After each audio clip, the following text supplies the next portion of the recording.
Virgin Atlantic has just announced a massive upgrade, refurbishing its Dreamliner fleet so that by 2028 all aircraft will have upgraded upper-class suites. But for the next few years, there's every chance you could find yourself sitting in an old seat. Those old seats were described as a game changer when they were introduced 22 years ago. So what's it like flying in that seat today? Join me as I fly Virgin on an Airbus A330-300 to Barbados.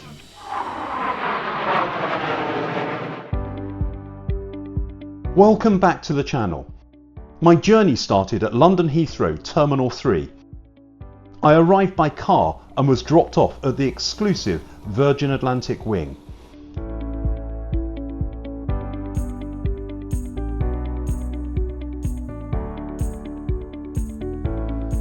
The wing is open to upper-class passengers and anyone with Flying Club Gold status. A check-in agent and porter welcomed me at curbside and took me into the wing. The baggage allowance was 2 checked bags, each weighing up to 32 kilograms or 70 pounds, plus 2 hand luggage items weighing up to 16 kilograms or 36 pounds in total. Check-in completed, it was a very short walk to the private security lane, which was fitted with modern scanners, so no need to remove anything from bags. After security, it was a walk through the maze of duty-free shopping to get to the main departure lounge and then head to the Virgin Atlantic Clubhouse.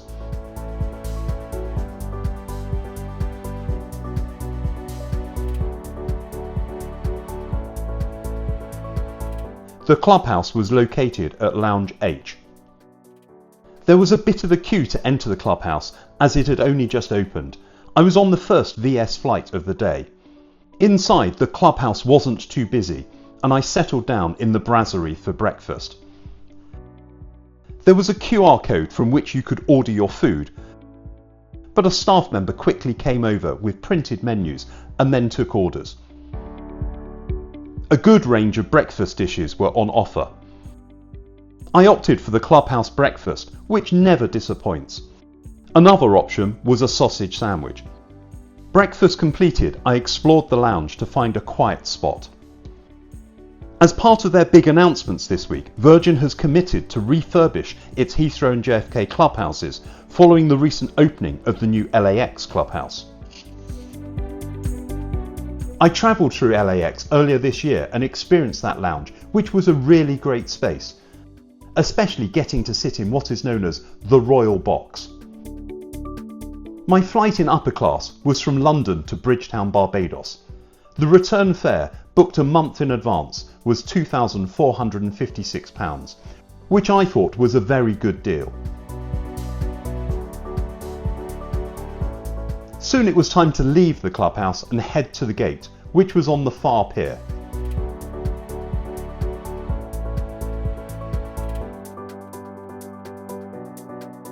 Whilst Virgin has committed to refurbish its clubhouse at Terminal 3, the main terminal areas really could do with some attention. It is now the oldest of Heathrow's 4 working terminals. Whilst we head to the gate, I'd be really grateful if you subscribe to my channel. Your support really does make a huge difference. At the gate, boarding had already started. The flight was on an Airbus A330-300 aircraft. Registration Golf Victor Whiskey Alpha Golf. G-VWAG, called Miss England. It was 12 years old. Views of the aircraft were limited at Heathrow, but on arrival in Barbados you got to see its full glory. Upper class passengers got priority boarding in Group 1 with a separate air bridge to the front door. Upper class was in the front cabin of the aircraft with 31 suites in a 111 configuration. I was towards the rear of the cabin in suite 9K. The seat had a width of 20 inches and could recline up to 42 inches. It could also flip forward to form a fully flat bed. In front of the seat was an ottoman footstool. Beside the seat, a carton of Virgin branded water sat on a cocktail table. Below this was an armrest with a storage pocket, a magazine holder and a controller for the entertainment system. The entertainment system itself featured an 11.1-inch high-definition touchscreen display. There was a power socket at the edge of the magazine holder, and a USB-A port below the screen. Soon, drinks were offered. There was sparkling wine, but at 7:30 AM I opted for an orange juice. Overhead there was plenty of luggage space. An amenity kit was provided. It contained socks and an eye mask, earplugs, toothbrush and toothpaste, creams and lip balm. The cocktail table folded away. There was a reading light above it. Soon we were all boarded and the safety video was played. Hello there. We're delighted to welcome you on board Virgin Atlantic. Thank you for flying with us today. You're no doubt keen to lose yourself in our dazzling world of entertainment, but first we're going to show you a safety film and we'd like you to give it your full attention. We pushed back from the gate a few minutes ahead of schedule. We taxied from Terminal 3 to the northeast of the airfield to take off from runway 27 right.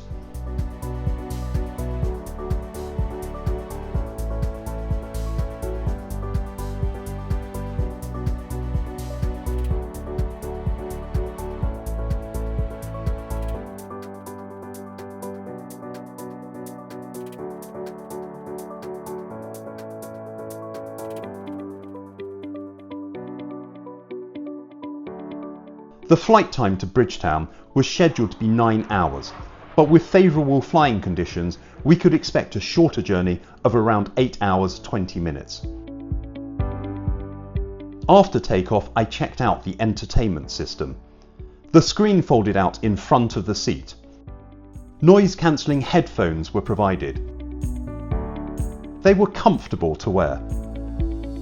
The system included 118 new movies and 138 TV shows. Within 15 minutes of takeoff, a hot towel was provided. Wi-Fi was available for a fee. The full flight package cost £21. It achieved very good download speeds of 85 megabits per second. Drinks and snacks were soon offered. I opted for a peppermint tea. It's still not even being 9 AM. There were 2 toilets for upper class passengers, one at the front and one at the rear of the cabin. There were further toilets at the rear of the cabin for the premium economy passengers. The upper class toilets were compact but well maintained. Wren premium toiletries were provided. A baby changing table folded down from the wall. There was also an air vent and shaver socket. Back in the cabin, the temperature was a little cold, with people using the duvets to keep warm. The duvets were good quality. Overhead were air vents and more reading lights. With the cabin temperature turned up a degree or two, it was time for the main meal service. There was a choice of 2 starters, 3 main courses, 2 desserts and cheese. A further 5 main courses could be pre-ordered online. The table popped out from beside the seat. The cabin crew unfolded it and laid a tablecloth. Then a trolley came down the aisle from which the table was set.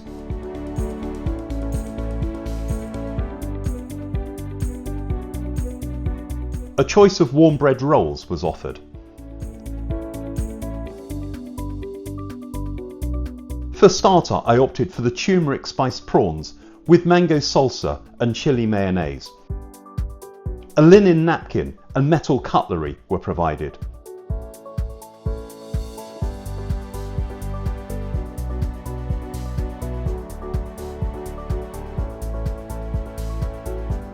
For main course, I pre-ordered the chicken karahi curry with vegetable biryani rice. It wasn't too spicy, as curries go.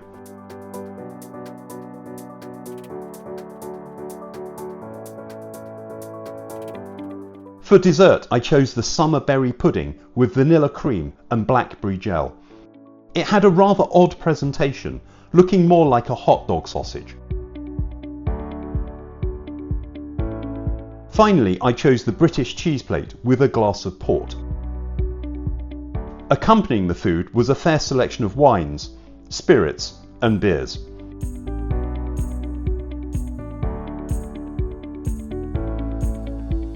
Overall, I thought this was a very good meal. I really enjoyed the curry, and although it looked a bit odd, the summer berry pudding was tasty.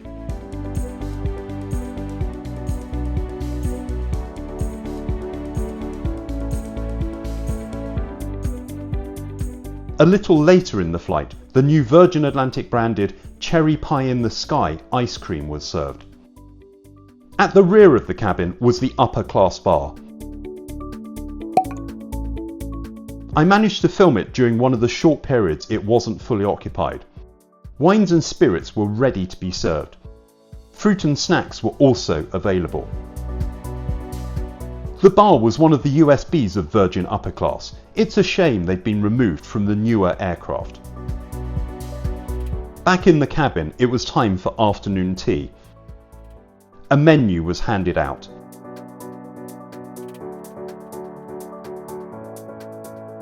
There was a choice of vegetarian or meat sandwiches alongside a cheese quiche, Battenberg cake, an apricot macaroon and a warm scone.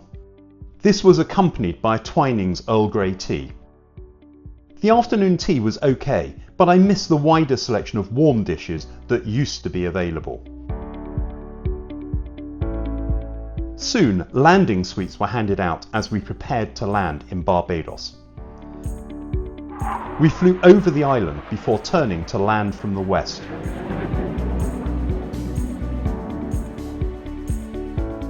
The service on this flight was first rate.